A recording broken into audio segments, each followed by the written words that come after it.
मध्य प्रदेश की हम लोग बात करें तो बीजेपी और कांग्रेस दोनों ने मिलकर किसान को ठगा है। एक छोटा सा वाक्य मुझे याद आता है कि 2006 में जब स्वामीनाथन आयोग की रिपोर्ट लागू हुई थी, तब सत्ता में कांग्रेस सरकार थी और विपक्ष में बीजेपी थी।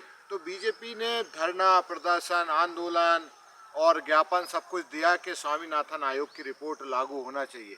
परंतु जैसे ही 2014 में परिस्थितियां बदली, बीजेपी सत्ता में आई और कांग्रेस विपक्ष में आई, तो फिर कांग्रेस ने धरना प्रदर्शन ज्ञापन शुरू किया और जो सत्ता में काबिज हुई बीजेपी, जो पहले धरना प्रदर्शन कर रही थी, वो स्वामीनाथन आयोग की रिपोर्ट को भूल गई। तो ये दोनों मिलकर ड्रामा कर रहे हैं किसान हितैषी बनने का। वास्तव में ना तो बीजेपी किसान हितैषी है और ना कांग्रेस किसान हितैषी है। यदि किसान हितैषी कोई पार्टी है तो वो केवल और केवल आम आदमी पार्टी है। ये बात मैं इसलिए कह रहा हूँ इतने विश्वास से कि दिल्ली में आम आदमी पार्टी द्वारा 20,000 रुपये प्रति एकड़ और 50,000 रुपये प्रति हेक्टर के हिसाब से मुआवजा दिया जाता है।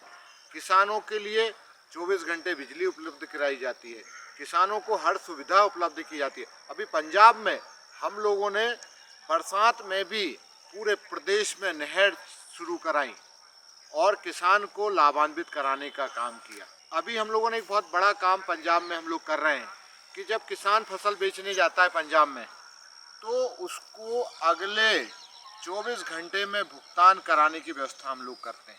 वहीं मध्य प्रदेश की बात करें या अन्य कांग्रेस शासित प्रदेशों की बात करें तो किसानों को 4-4 महीने अपनी फसल का भुगतान मिलने का इंतजार करना पड़ता है। और ये सारी जानकारी सिस्टम को है, शासन को भी है, प्रशासन को, परंतु शासन प्रशासन मिलकर किसान को लुटवाने का काम कर रहा है। ये अपनी नज़रों के सामने किसान को लुटते हुए देखकर मौन रहने वाले लोग हैं। तो मेरा आप सभी लोगों से निवेदन है कि कांग्रेस और बीजेपी की झूठे वादों के चक्कर में आपको नहीं आना, झूठी घोषणाओं के चक्कर में नहीं आना।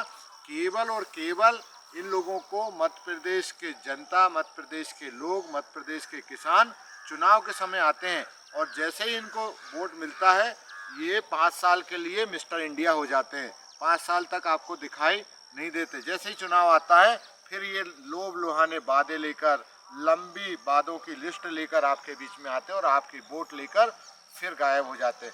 आपको तो याद ही होगा कि पिछली बार कांग्रेस ने वादा किया था कि 2 लाख तक के कर्ज 10 दिन में माफ़ कर देंगे। ये ऐसे धोखेबाज लोग हैं।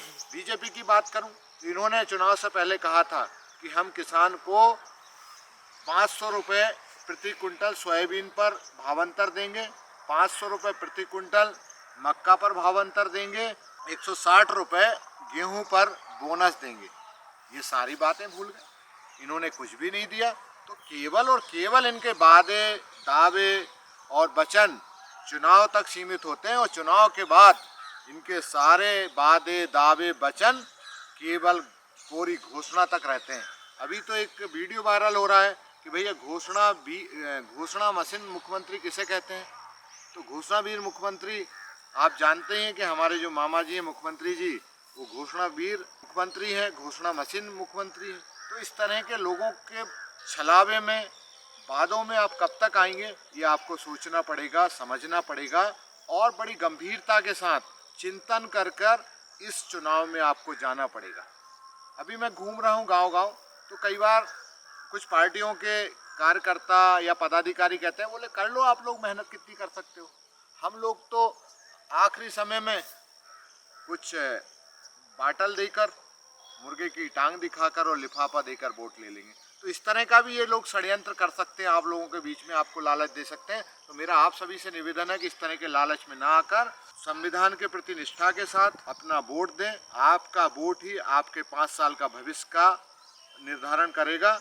यदि आप सही पार्टी को वोट देंगे तो आपके 5 साल खुशहाली के साथ, अच्छी व्यवस्था के साथ बीतेंगे। और यदि आपने प्रलोभन में, लालच में और लोगों के बहकावे में आके वोट देंगे तो आपके 5 साल बड़ी कठिनाइयों के साथ, अव्यवस्थाओं के साथ बीतने वाले हैं। तो निर्णय आपको लेना है, हमें किस तरह की व्यवस्था चाहिए। अच्छी व्यवस्था चाहिए तो आम आदमी पार्टी का साथ दीजिए, सहयोग कीजिए और झाड़ू की बटन दबाकर मध्य प्रदेश में आम आदमी पार्टी की सरकार बनाइए, गरीबों की सरकार बनाइए, आम आदमी की सरकार बनाइए और अपने सभी अधूरे काम पूरे कराइए। जय हिंद।